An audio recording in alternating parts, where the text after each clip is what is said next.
क्या आपको याद है 2013-14 पे हंगामा पे एक शो आया करता था, हीरो भक्ति ही शक्ति है। उसके अंदर हमें एक कैरेक्टर दिखाया जाता था जो रोहित मेहरा का सस्ता कॉपी हुआ करता है। सेम रोहित मेहरा की तरह ही वो एक बच्चे की तरह बिहेव करता है even though he is a teenager. और एक दिन जब उसकी माँ बहुत ज्यादा बीमार हो जाता है तो वो भगवान के सामने जाके इतना रोता है कि माँ दुर्गा खुद उसके सामने आके उसको एक रिंग दिला देती है। जब वो इस स्पेशल रिंग को पहन के एक स्पेसिफिक मंत्र बोलता है तो कुछ समय तक उसको सुपर पावर्स मिल जाती है और वो दुनिया बचा सकता है। ये कॉन्सेप्ट आज आपको सुनने में काफी ज्यादा सिंपल लग सकता है, लेकिन 2005 में जब इस शो को बनाया गया था उस टाइम के हिसाब से ये कॉन्सेप्ट काफी ज्यादा यूनिक था, क्योंकि आपको पता है उस टाइम पे कोई मिल गया जैसी मूवीज इंडिया के अंदर इतनी ज्यादा हिट हुआ करती थी। और जब उसी कॉन्सेप्ट को लेकर हीरो भक्ति ही शक्ति है टीवी पर आया तो ये लिटरली इंडिया के अंदर स्पेशली बच्चों के अंदर बहुत ज्यादा पॉपुलर हो गया। लेकिन क्या आपने कभी सोचा है इतनी अच्छी स्टोरी लाइन, फैन बेस और वीएफएक्स होने के बावजूद भी ये शो कहीं ना कहीं बंद क्यों हो गई? आखिर इसका डाउनफॉल हुआ कैसे और आज इसके बारे में कोई बात क्यों नहीं कर रहा है? देखो, इस शो के बंद होने के पीछे बहुत सारे कारण हैं। पहले हमें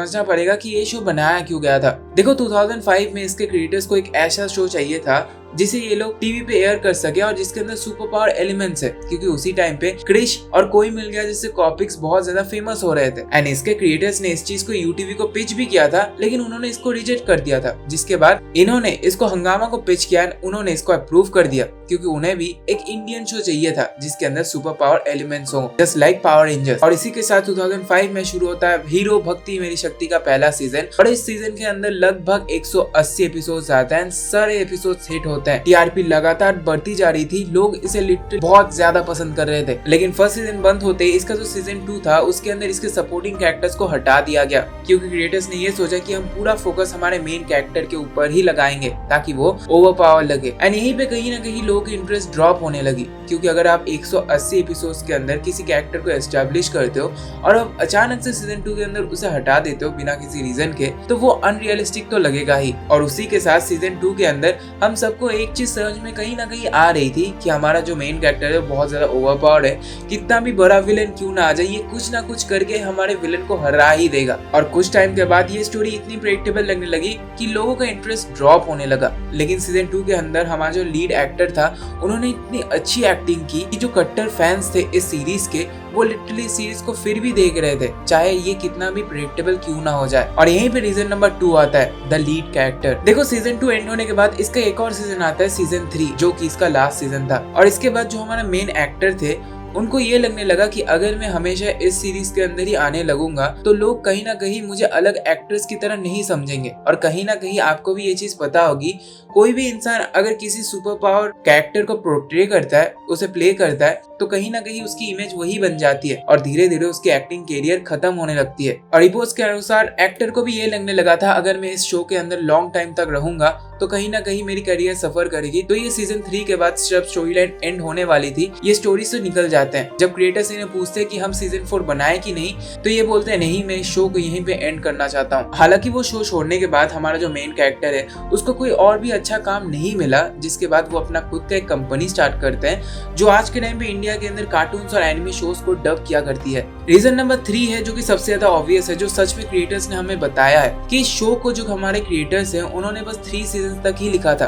उन्हें कोई ऐसा शो नहीं चाहिए था जो लॉन्ग टाइम तक सस्टेन किया जा सके, क्योंकि आपको पता ही होगा सीआईडी और इंडियन सीरियल्स जैसे शो जो कि 7-8 साल तक चलते हैं, कहीं ना कहीं उनकी पॉपुलैरिटी जब बहुत ज्यादा कम हो जाती है तो इनका एक अनफेयरफुल एंड देखने को मिलता है, जो कि क्रिएटर के लिए भी बहुत ज्यादा दुखी होता है और ऑडियंस के लिए भी जो 7 साल तक उसके साथ एंगेज रहते हैं। तो इसी वजह से क्रिएटर्स ने एक लिमिटेड स्टोरी लाइन बनाई और जब स्टोरी लाइन खत्म हो गई तो उन्होंने शो को भी बंद कर दिया। लेकिन मैं अगर पर्सनली कहूँ तो मैं इस शो को इतना ज्यादा प्यार करता था, क्योंकि जब भी मेरे लाइफ में कोई बहुत बड़ा प्रॉब्लम आ जाता था मैं भगवान के सामने जाके लिटरली रोने लगता था एंड बोलने लगता था भगवान मुझे एक बार बस वो रिंग दिला दो, जिसके बाद मैं सुपर ह्यूमन बन के सबको बचाऊंगा। और कहीं ना कहीं वो मैजिक रिंग मेरे चाइल्डहुड की one of the nostalgic memories में से एक है। तुम बस एक बार सोचो 2013-14 में जब वीएफएक्स इतना ज्यादा एडवांस हुआ करता था, उस टाइम पे अगर हमें ये वीएफएक्स इतनी अच्छी लगती थी तो सोचो 2005 और 7 के लोगों की क्या हालत होगी। उन्हें तो ये आउट ऑफ द वर्ल्ड लगेगा। और मुझे अगर कभी भी टाइम मशीन मिलती है तो मैं इस शो को पूरा शुरू से एंड तक देखना पसंद करूंगा। अगर आपको ये वीडियो अच्छा लगा तो एक लाइक जरूर से करके चैनल कमेंट्स में जरूर बताना आपका क्या राय है इसके ऊपर।